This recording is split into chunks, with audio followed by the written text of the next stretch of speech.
Olá e sejam muito bem-vindos a mais um episódio do Para Bom Entendedor, o podcast da CMVM sobre temas relevantes do mercado de capitais. Sou Rita Turcato e para nos falar do Regulamento de Mercados de Criptoativos, conhecido também como MiCA, hoje tenho comigo Carla Candeias Ferreira, do Departamento de Supervisão Comportamental e do Investidor, Érica Chambal, do Departamento de Emitentes e José Manuel Barros, do Departamento de Supervisão de Mercados da CMVM. Desde já, muito obrigada a todos por terem aceitado o convite e sem mais demoras, Carla, o que é que o MiCA vem trazer? Ok, obrigada. Podemos começar logo por dizer, e como tu bem disseste, portanto, é o regulamento relativo ao mercado dos criptoativos e, portanto, basicamente podemos dizer que vem trazer regras harmonizadas para as atividades que envolvem determinados criptoativos. Em primeiro lugar, determina logo que as entidades que querem prestar serviços relativamente a criptoativos devem estar sujeitas a um processo de autorização e, nesse processo de autorização, vai-se verificar se elas reúnem as condições necessárias para prestar esses serviços, nomeadamente em termos de implementação de regras de conduta e de proteção dos consumidores que são previstas pelo regulamento. Desse ponto de vista, o MiCA é particularmente importante para proteger os consumidores, numa lógica em que estabelece como é que a informação deve ser prestada aos consumidores, portanto, devem ter acesso a informação clara, completa, e, por outro lado, também prevê que as entidades que prestam serviços de criptoativos devem implementar procedimentos de tratamento de reclamações. Portanto, numa situação em que o consumidor necessite de apresentar uma reclamação, a entidade deve cumprir alguns procedimentos no sentido de analisar a situação reclamada. E, Érica, no âmbito dos emitentes, quais é que vão ser, aliás, as principais alterações? Portanto, quando nós estamos a falar do MiCA, nós estamos a falar de um universo específico de criptoativos.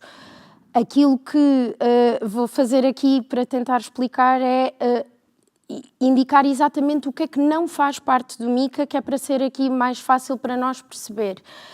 Não temos, no âmbito do MiCA, aquilo que sejam criptoativos que representam instrumentos financeiros, por exemplo, mas há outros tipos de ativos conhecidos como depósitos, etc. Portanto, tudo o que eram realidades que já eram de alguma forma reguladas por aquilo que vamos chamar de legislação tradicional, fica fora do MiCA e, portanto, continua sujeito às regras que já eram aplicáveis, mesmo quando tenha a representação sob a forma de um criptoativo. Outra realidade que fica aqui fora do MiCA, os já muito famosos NFTs.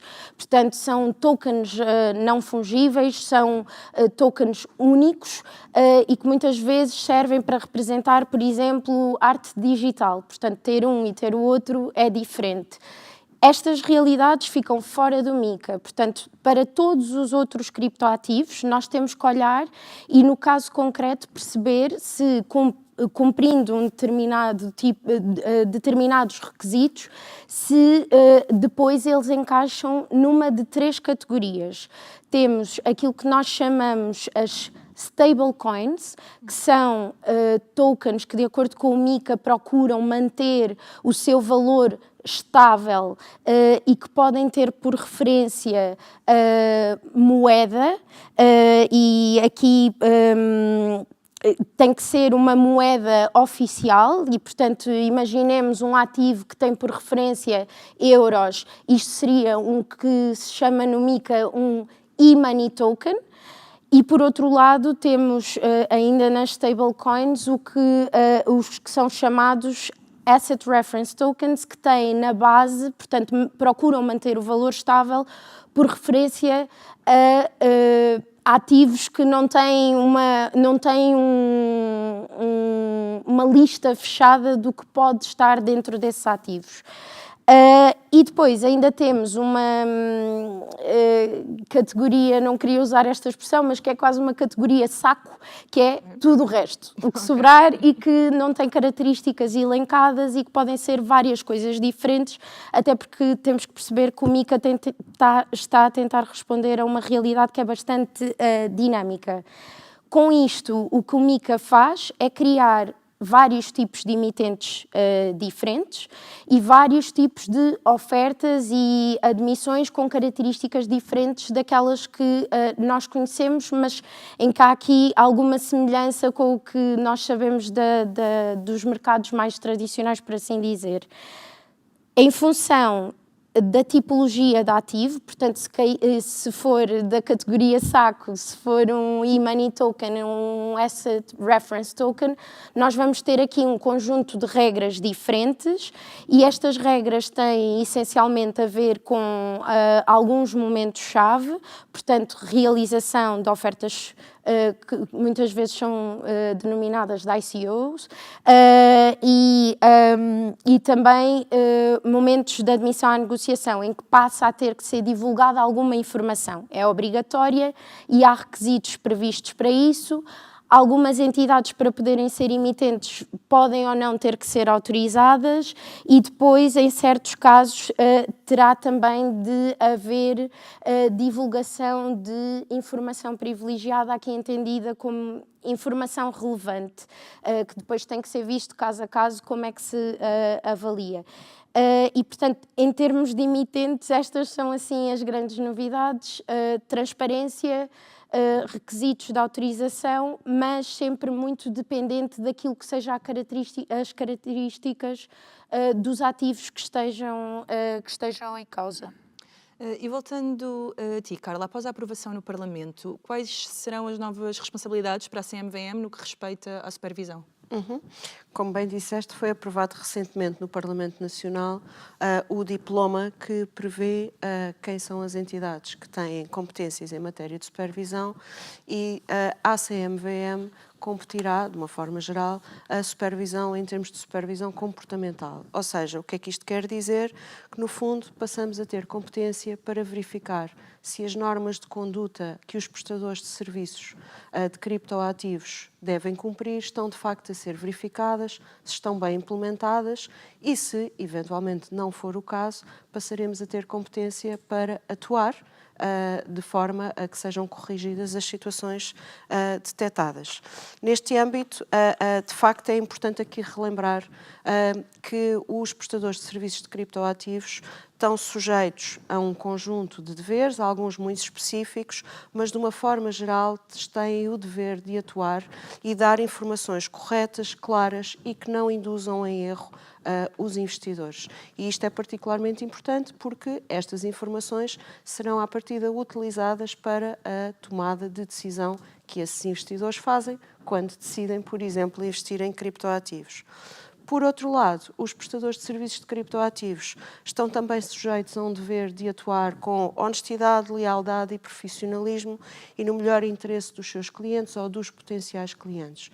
Tendo em conta todos estes deveres a que se encontram sujeitos, a CMVM pode ir verificar, de facto, como é que estão a implementar estas regras e se elas precisam ou não de ser revistas porque têm alguma insuficiência, por exemplo. José, já vimos aqui a perspectiva da supervisão, a perspectiva dos emitentes e no que respeita às estruturas de mercado. A que nos referimos quando estamos a falar do MiCA?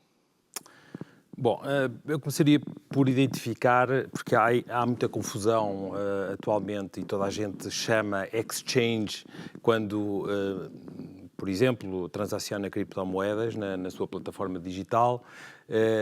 Uma exchange é uma plataforma onde convergem N interesses de compra e N interesses de venda e, portanto, é uma plataforma multilateral por esta razão, que tem um algoritmo que depois faz o casamento das ordens segundo regras, normalmente e nos mercados tradicionais, mais conotadas com prioridade de tempo e prioridade de preço.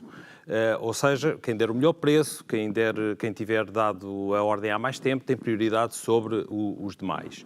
Isto é uma plataforma multilateral e muitas vezes é confundida no mercado ou pelos utilizadores, como uma entidade que não é mais do que uma contraparte, é um broker, basicamente, que depois há de fazer, é contraparte do cliente, não é diretamente na plataforma de negociação. Dito isto, uma plataforma de negociação, um CASP ou um prestador de serviços em criptoativos que vá gerir uma plataforma de negociação é autorizada pelo Banco de Portugal e a supervisão depois comportamental e da negociação competirá à CMVM. O que é relevante aqui? Já referi há pouco a questão da prioridade de tempo, prioridade de preço. Não estão obrigados a que seja este tipo de prioridades, mas eles têm que ter um conjunto de regras que sejam transparentes, que garantam a equidade de acesso aos diferentes investidores, ou tipos de investidores, e que tragam digamos, luz ou façam luz sobre quais são os critérios de casamento das ordens para que quem negocie nessas plataformas saiba como é que se processa e como é que as suas ordens podem vir a casar com as ordens de interesse contrário. É também relevante que estas plataformas tenham mecanismos de prevenção de branqueamento de capitais e financiamento de terrorismo.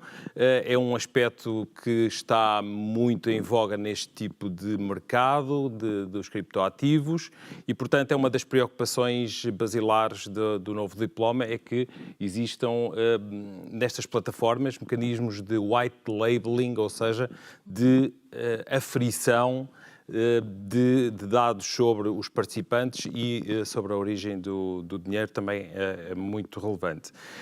A questão da transparência, a transparência aqui vista como uma forma de dar acesso aos participantes no mercado sobre as ordens e as condições das ordens que a cada momento estão vivas no mercado e depois também, isto é designado o pré-trade ou pré-negociação, e depois a transparência pós-negociação, que basicamente é a divulgação em tempo real em determinadas condições. Normalmente em tempo real estes dados são pagos, mas no máximo com um delay de 15 minutos, dar informação sobre todos os negócios, preços, transações, quantidades que são feitas no mercado a toda a hora. Depois também tem que possuir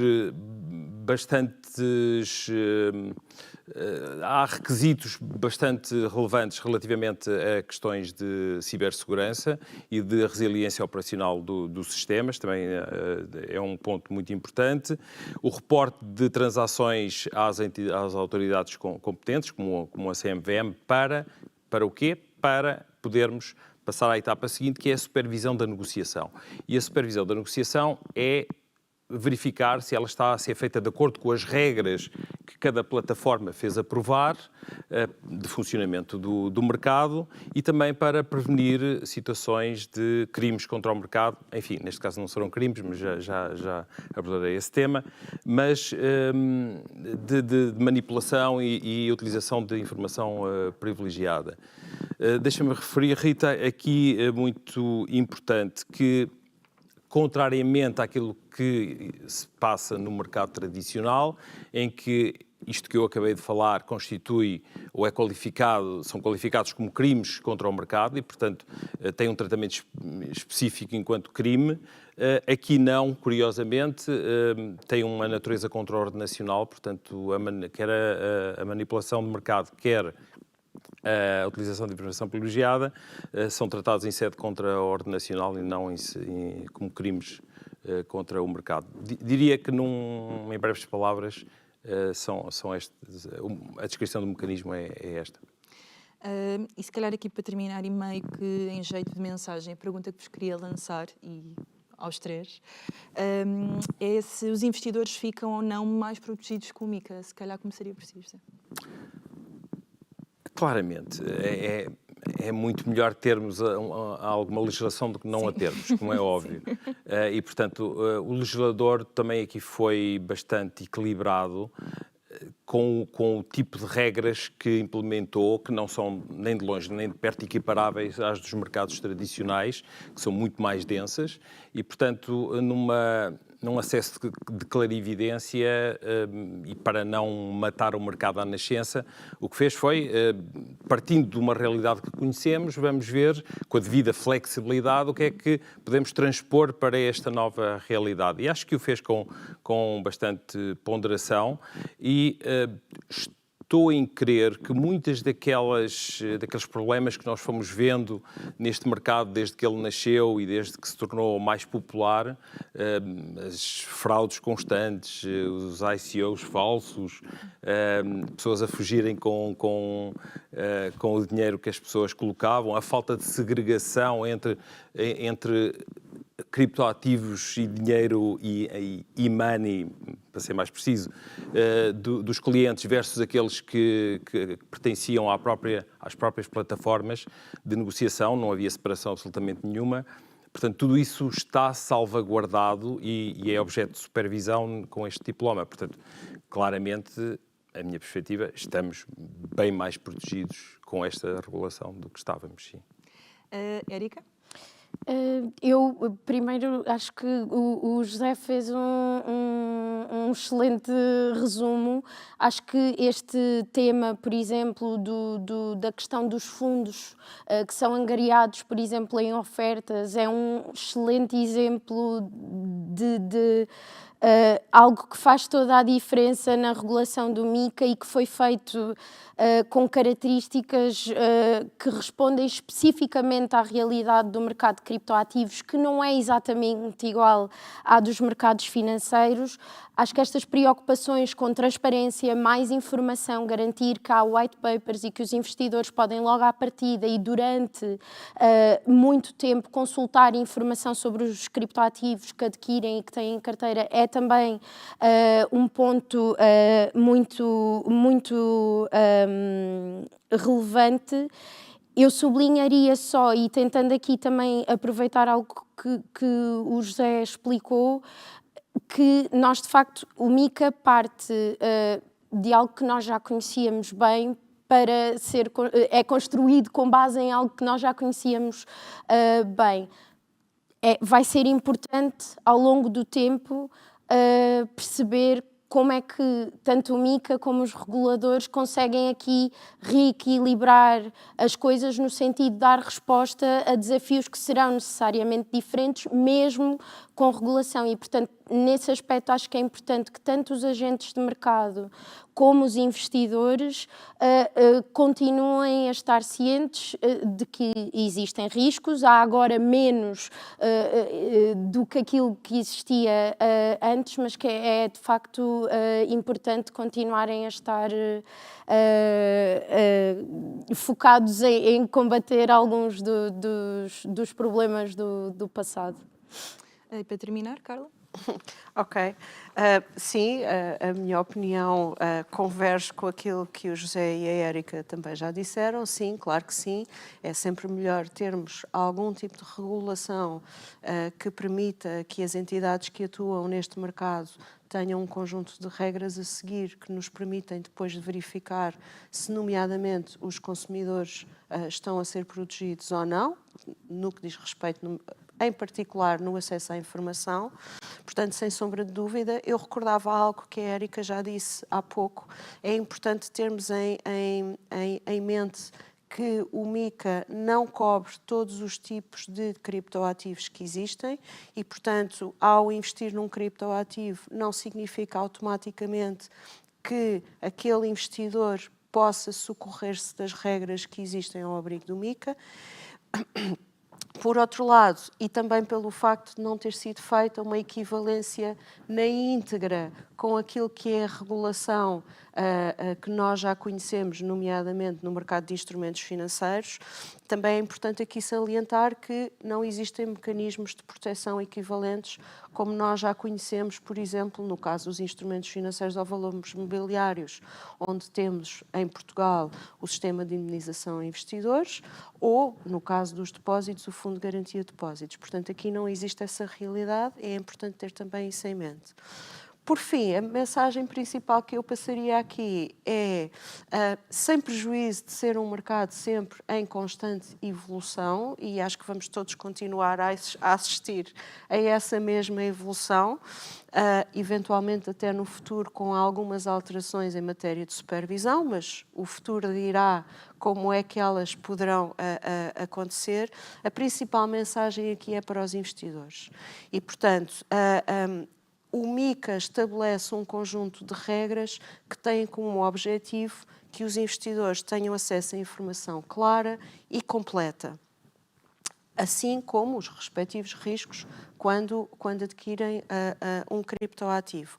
E, portanto, desse ponto de vista, é importante que os investidores se informem, obtenham essa informação, caso eventualmente não a compreendam, perguntem ao seu prestador de serviços de criptoativos, e aqui a mensagem é igual ao dos mercados de instrumentos financeiros. Aquilo que não compreendem, procurem informação fidedigna de forma a compreendê-la e, em primeiro lugar, perguntando ao prestador de serviços. Por outro lado, também sinalizando que a CMVM divulga muita informação sobre esta matéria também no seu portal do investidor, continuará a fazê-lo e, portanto, é uma boa fonte de informação para tirarem dúvidas antes de fazerem algum tipo de investimento neste âmbito. Acho que terminamos com uma boa, aliás, com uma excelente mensagem. E então chegamos assim ao fim de mais um episódio. Mais uma vez, obrigada a todos por esta conversa. A quem nos ouve e vê, e se gostou deste episódio, partilhe e acompanhe os próximos através das plataformas de podcast habituais e no portal do investidor da CMVM. Obrigada por estar desse lado e até à próxima.